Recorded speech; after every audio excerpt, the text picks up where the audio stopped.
আজকে সকালে জলখাবারে বানাচ্ছি ইডলি আর নারকেলের চাটনি। আজকে সাম্বার বানাবো না, তার কারণ এই সপ্তাহে বাজারে সজনা ডাঁটা পাওয়া যাচ্ছে না। এবার সাম্বারের যেই সবজিগুলো লাগে সেগুলোর মধ্যে দু একটা না থাকলেও চলে, কিন্তু ওল, সজনা ডাঁটা আর লাউ এই তিনটে জিনিস ছাড়া বা টমেটো, এই চারটে জিনিস ছাড়া সাম্বার একেবারেই ভালো লাগে না আমার। অন্যান্য দু একটা সবজি সেইগুলো না থাকলেও চলে, কিন্তু এই চারটে জিনিস ছাড়া, সজনা ডাঁটা ছাড়া তো ভালোই লাগে না সাম্বার। তাই জন্য সাম্বারটা আজকে বানাবো না, একটু বেশি করে নারকেলের চাটনি বানাবো, ওটা দিয়েই ডোডোর পাপা খেয়ে নেবে। আর ডোডোর জন্য সকালে আমি দুটো ইডলি বানিয়ে দিয়েছি, ওটা স্কুলের টিফিনের জন্য ও নিয়ে গেছে, আর এটা ডোডোর পাপার জন্য বানানো হচ্ছে। ডোডো আবার ইডলি খেতে খুব ভালোবাসে। ও আমাকে কালকেই বলেছিল আমাকে স্কুলের টিফিনে ইডলি বানিয়ে দাও। এবার আমি কালকে ওই আপ্পাম বানিয়েছিলাম, তাই জন্য আর ইডলি বানানো হয়নি। আজকে ওকে ইডলি বানিয়ে দিয়েছি। আর আজকে লাঞ্চের জন্য ডোডোর পাপার জন্য বানিয়েছি কুদরি আলুর পোস্ত, তার সাথে ডিম কারি আর ভাত। আর ও যদি পারে টক দই আজকে ক্যান্টিন থেকে নিয়ে নেবে। এই কুদরি আলুর পোস্ত কিংবা ঝিঙে চিচিঙে বা আলু পোস্ত, এগুলো খেতে ডোডোর পাপা এবং আমার ছেলে দুজনেই খুব ভালোবাসে।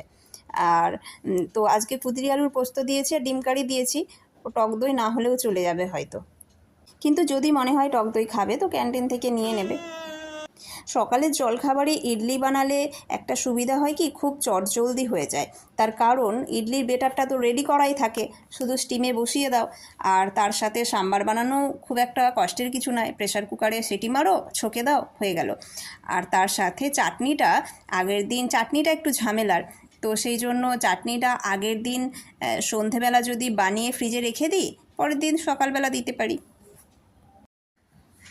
সেই জন্য সকালবেলা তো আমার খুব তাড়াহুড়ো থাকে, ডোডোর স্কুলে যাওয়া, তারপরেই ওর পাপা খেয়ে যাবে আলাদা, আবার নিয়ে যাবে আলাদা। তো ফলে আমার সকালের দিকটা এত তাড়াহুড়ো, সেই সময় এই ইডলি, ধোসা বা সাউথ ইন্ডিয়ান কিছু খাবার আমি রান্না করতে জানি, যেগুলো তবে আমি এগুলো শিখেছি আমার যিনি মাস্টারমশাই এখন রান্নার, উনি হচ্ছেন সাউথ ইন্ডিয়ান, তো ওনার থেকেই আমার শেখা। ফলে এখন সকালের জলখাবারে এই সাউথ ইন্ডিয়ান খাবারগুলোই আমাদের বেশি থাকে, আর আমরা প্রত্যেকে সাউথ ইন্ডিয়ান খাবার খেতে ভালোবাসি, সেই জন্য অসুবিধা হয় না।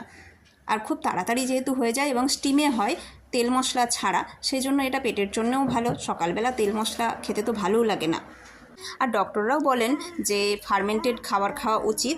ফার্মেন্টেড খাবার খেলে পেটে গুড ব্যাকটেরিয়ার জন্ম নেয়, এতে আমাদের হজম শক্তি ভালো থাকে, পেট ভালো থাকে।